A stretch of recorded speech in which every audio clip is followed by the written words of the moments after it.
नमस्कार मित्रांनो, आत्ताच्या क्षणाची सर्वात मोठी बातमी, छगन भुजबळांची होणार परत घर वापसी, पवारांनी टाकला मोठा डाव. काय आहे बातमी, सविस्तर जाणून घेऊयात. दरम्यान ओबीसी समाजातून मराठा समाजाला आरक्षण देणार हे थांबवा अशी मागणी छगन भुजबळ यांनी देवेंद्र फडणवीस यांच्याकडे केली असतानाच आता थेट अजित पवारांनीच यात लक्ष घालून भुजबळांना समज दिली आहे.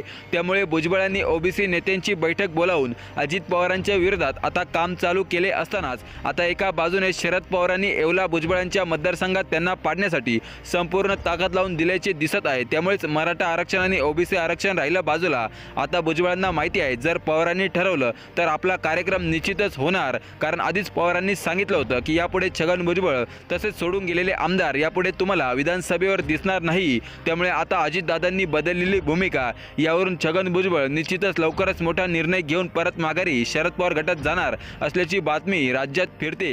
त्याला कारण म्हणजे जर पवारांकडे परत माघारी गेलो तर पवारांची ताकद आपल्या पाठीमागे उभी राहील आणि आपल्याला निवडून येण्यापासून कोणीही वाचवणार नाही. आणि जर नाही गेलो तर निश्चितच पराभव होणार. त्यामुळे छगन भुजबळ यांनी ओबीसी नेत्यांची बैठक बोलावून 2 तारखेला मोठा ओबीसींचा मेळावा घेणार असे फडणवीस व अजित पवारांना भुजबळांनीच इशारा देत सरकारला घरचा आहेर देण्याचा प्रयत्न केला आहे. तर यावरून समजतंय की शरद पवारांनी ठोकलेला निवडणुकीच्या मैदानात बंडखोर आमदारांना पाडण्याचा दंड भुजबळ यांच्या लक्षात आला की काय. त्यामुळेच येणाऱ्या दिवसात पवारांकडे जाण्याचा निर्णय भुजबळ घेता की काय, तेच येणाऱ्या दिवसात चित्र स्पष्ट होऊन जाईल. तर मित्रांनो, तुम्हाला काय वाटतं, 2024च्या निवडणुकीत शरद पवार बंडखोरी केलेल्या आमदारांना त्यांच्या मतदारसंघात जाऊन सांगितल्याप्रमाणे पाडणार की नाही, याबद्दल तुमचे अनमोल मत नक्की आमच्यापर्यंत पोचवा. तुर्तास धन्यवाद. जय महाराष्ट्र.